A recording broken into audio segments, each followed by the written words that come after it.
everyone. Hello बच्चों. So we have to given in the question a strip of copper. कि हमारे पास एक question given है ना. क्वेश्चन में क्या है? A strip of copper that have 75.0 micrometer thick. यानी कि जो स्ट्रिप ऑफ कॉपर है उसकी थिकनेस है 75.0 माइक्रोमीटर एंड 4.5 mm वाइड. और मतलब वेट क्या है हमारे पास कॉपर स्ट्रिप की? That is 4.5 mm.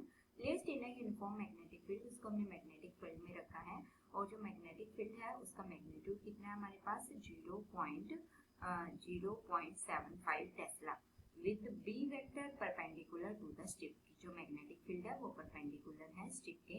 उसके बाद उन्होंने क्या दिया क्वेश्चन में कि एक करंट फ्लो कर रहा है स्ट्रिप के अंदर that is 57 ampere is then sent through the strip such that a whole potential is developed across the width of the strip. कहाँ डेवलप हो रहा है? across the width of the strip. कि एक करंट की वजह से पोटेंशियल डिफरेंस डेवलप हो रहा है across the width और हमें इस पोटेंशियल की वैल्यू कैलकुलेट करनी है. और हमें एक वैल्यू और गिवन है नीचे. क्या है ये? The number of charges carried per unit volume for the copper that is equal to 8.55. जैसे क्वेश्चन में हमें क्या पूछा गया है? हमें पोटेंशियल डिफरेंस निकालना है और हमें मैग्नेटिक फील्ड गिवन है, करंट गिवन है और जो कॉपर है कॉपर की एक स्ट्रिप है. जैसे हमारे पास ये एक कॉपर की स्ट्रिप है.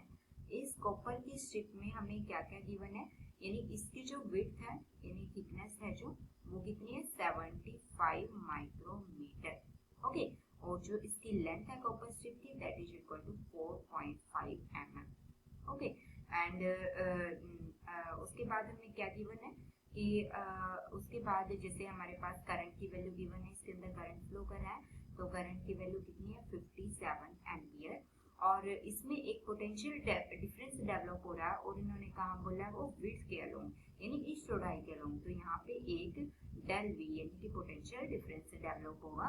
और नंबर ऑफ चार्जेस हमें गिवन है, एन की वैल्यू हमें गिवन है. और जो एन की वैल्यू का फॉर्मूला जो होता है हम किस में लेते हैं? जैसे पोटेंशियल डिफरेंस के केस में जो हम प्योर कंडक्टर के केस में लेते हैं तो हम वो वाला कॉन्सेप्ट यहाँ पे यूज करने वाले हैं कि यहाँ पे the number of charges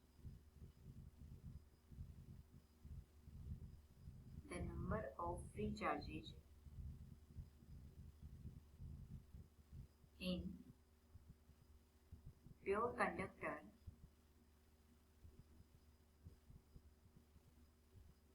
in semiconductor device जो हम जैसे बोलते हैं तो उनमें जो नंबर ऑफ चार्जेस होते हैं that is equal to BI divided by VLE.